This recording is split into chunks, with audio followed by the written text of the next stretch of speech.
Turn to the book of Isaiah, యెషయా గ్రంథం చూద్దాము. chapter 43 43వ అధ్యాయం and verse 18. 18వ వచనం. Remember not the former things, neither consider the things of old. మునుపటి వాటిని జ్ఞాపకం చేసుకొనకుడి, పూర్వకాలపు సంగతులను తలంచుకొనకుడి. This is where we go wrong. సాధారణంగా మనం తప్పు చేసేది ఇక్కడే. Always remembering the past. అన్ని వేళల మునుపటి సంగతులను, పూర్వాన్ని జ్ఞాపకం చేసుకుంటారు. That is the trick of the devil. అది సాతాను యుక్తి. But God wants to go forward. కానీ దేవుడు మనం ముందుకు వెళ్ళాలి అని ఆశపడుతున్నాడు. Israelites always were thinking about the past. ఇశ్రాయేలీయులు అన్ని వేళల వారి వెనుక సంగతులనే జ్ఞాపకం చేసుకుంటూ ఉన్నారు. Yeah, what they were eating, వారు ఏం తిని ఉన్నారు, how were they living. వారు ఏ రీతిగా జీవించి ఉండేను. Though they were in bondage, God lifted them and brought them from slavery into freedom. వారు బంధకాల్లో ఉన్నప్పటికీ దేవుడు వారికి విడుదలనిచ్చి, ఆ బానిసత్వం నుంచి విడుదలనిచ్చి స్వతంత్రులుగా వారిని తీసుకొచ్చారు. Pharaoh was using them like anything to build even the temples and so on. ఫరో ఇశ్రాయేలు ప్రజలందరినీ కూడా బానిసలుగా ఉన్నప్పుడు ఎన్నెన్నో కట్టడాలు నిర్మించడానికి, ఆయా వ్యక్తి పనులు చేయించుకోవడానికి వాడుకుంటూ ఉన్నాడు. Even the temples of heathen people. ఆ అన్యుల యొక్క దేవాలయములను సైతము ఫరో వారి చేత కట్టించాడు. They were in slavery. వారు బానిసత్వంలో ఉన్నారు. Servitude. వారు సేవకులుగా, దాసులుగా ఉండవలసి వచ్చినది. Yeah, they were shedding tears. అక్కడ వారు కన్నీరు కార్చారు. But God saw their tears కానీ దేవుడు వారి కన్నీటిని చూచారు. and their slavery. వారి బానిసత్వమును, దాసత్వపు జీవితాలను చూశారు. All the painful life. వారి కష్ట సమయాలన్నిటినీ, దినాలన్నిటినీ దేవుడు చూశారు. When God was speaking to Moses, దేవుడు మోషేతో మాట్లాడుతున్నప్పుడు he told them, అతనితో దేవుడు చెప్పాడు, I saw their tears. నేను నా ప్రజల కన్నీటిని చూచాను. I saw their slavery. నేను వారి బానిసత్వంను చూశాను, దాసత్వాన్ని చూశాను. You come, I want you to be a leader to them. నీవు వస్తే నేను వారికి నాయకునిగా నిన్ను నియమించుకుంటాను. I will bring them out. నేను వారిని బయటికి రప్పిస్తాను.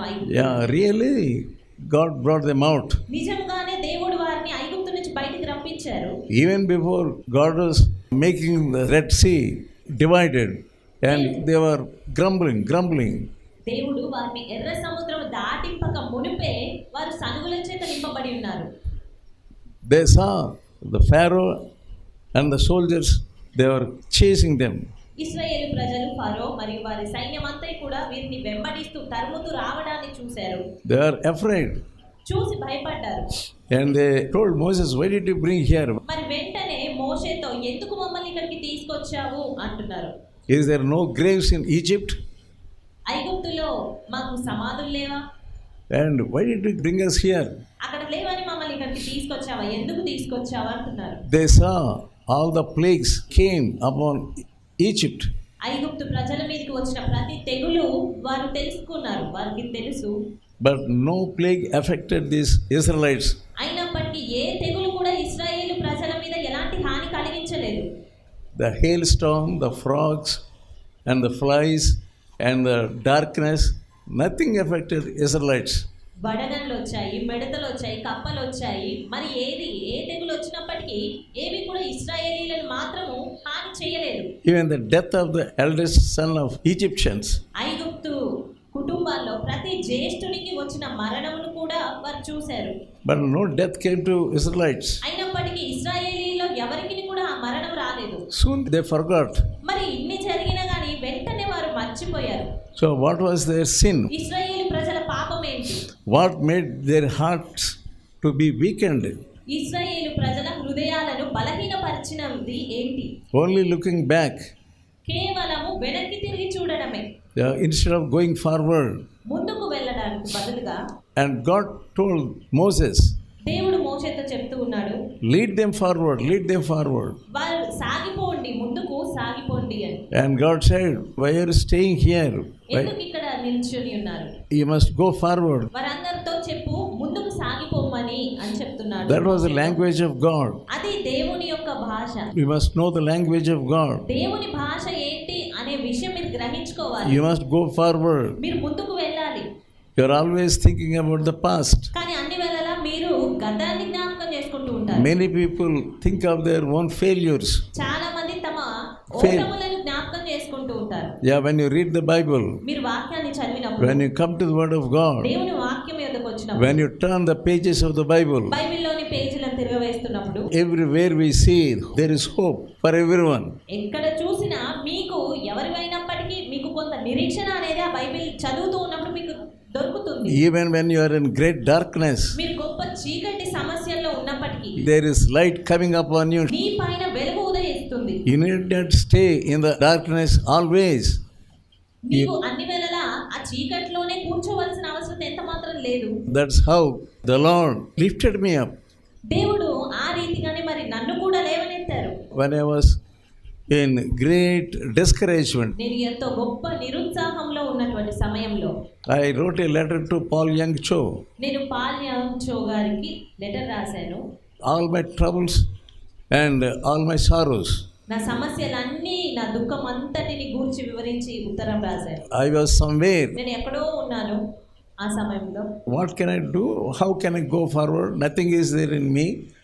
And I'm in great discouragement. ఆ పరిస్థితుల్లో నేను ఎటు తోచని పరిస్థితుల్లో ఎలా ముందుకు వెళ్ళాలో ఏం చేయాలో తోచని పరిస్థితుల్లో నిరుత్సాహంలో ఉన్నాను. And he wrote me personally, have hope in God. ఆ రీతిగా దానికి నేను లెటర్ రాసినప్పుడు ఆయన తిరిగి నాకు ఉత్తరం రాశారు. ఏమనంటే, దేవుని యందు నిరీక్షణ ఉంచు. Yeah, that lifted me up. ఆ మాటలు నన్ను లేవనెత్తాయి. Many people, they stop their spiritual journey when they are greatly discouraged. చాలా మంది గొప్ప గొప్ప నిరుత్సాహాలు ఎదురైన వెంటనే తమ ఆత్మీయ ప్రయాణాలను ఆపివేస్తారు. Yeah, they say, don't talk to me. If anybody wants to talk to them, don't talk to me. ఎవరైనా వారితో మాట్లాడాలని చూసినా నాతో మాట్లాడొద్దని చెప్తారు. Leave me alone. నన్ను ఒంటరిగా వదిలేయండి. Don't try to do anything with me. నాతో ఏదో మాట్లాడడానికి ఏదో చేయడానికి మాత్రమే ఎంత మాత్రం ప్రయత్నించొద్దని. I don't have any time to listen to you. మీ మాటలు వినడానికి నాకు సమయం ఎంత మాత్రం Many లేదు. people, because of their mistakes, they are discouraged. చాలా మంది తాము చేసిన పొరపాట్ల వలన ఎంతో నిరుత్సాహపడిపోతూ ఉంటారు. Even they always look at the others' mistakes. అదే రీతిగా అన్ని వేళలా ఇతరులు చేసిన పొరపాట్ల వైపు వారు చూస్తూ ఉంటారు. Because of others' mistakes also, you are discouraged. ఇతరుల పొరపాట్లను బట్టి కూడా నీవు నిరుత్సాహపడవలసి వస్తుంది. They will say, oh, this woman, this man, they seem to be great man of God or woman of God.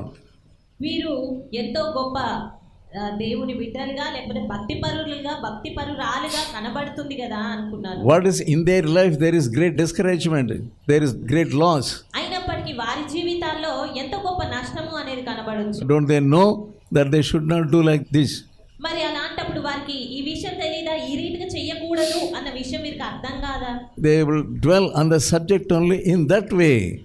వారు కేవలము ఆ విషయాల్లోనే మునిగిపోతూ దాని గురించి మాత్రమే ఆలోచిస్తూ ఉంటారు. Always thinking of their mistakes. అన్ని వేళలా వారి పొరపాట్లను గురించి మాత్రమే తలస్తూ ఉంటారు. The sin you are committing is you are always remembering the others' mistakes. నీవు చేస్తున్న పాపం ఎల్లా ఇతరుల పొరపాట్లను గమనిస్తూ ఉండడమే, దాని గురించి తలంచడమే. Instead of praying for them, ఇతరుల కొరకు ప్రార్థించడానికి బదులుగా, instead of trying to lift them up, వారిని లేవనెత్తడానికి బదులుగా you are discouraged and you make others also నీవు discouraged. నిరుత్సాహపడుతున్నావు, అదే రీతిగా ఇతరులను సైతం నిరుత్సాహపరుస్తున్నావు. They always say, because you did like that, you are undergoing this loss.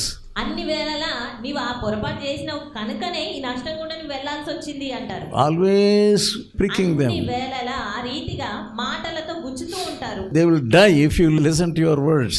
ఆ రీతి అయిన నీ మాటలను వింటే వారు చనిపోతారు కూడా.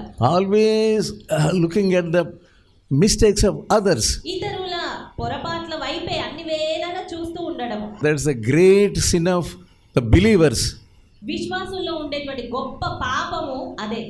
Always talking about the others' mistakes. అన్ని వేళలా ఇతరుల పొరపాట్ల గురించి మాట్లాడతారు. See, that man has done like that. ఆ వ్యక్తి చూడండి ఆ రీతిగా చేశారు. See, this woman is doing like that. ఈమెనేమో ఈ రీతిగా చేస్తా ఉన్నారు. And she has become weak like this.